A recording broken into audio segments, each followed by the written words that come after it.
ત્યારે મેં તને વચન આપેલું તારા અંગે કોડ મૂકેલા તારું સાચું સ્વરૂપ મેં લઈ લીધેલું ચાલ હો ને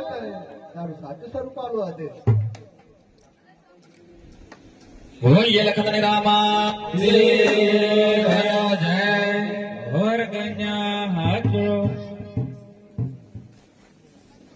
હરે પેલું રે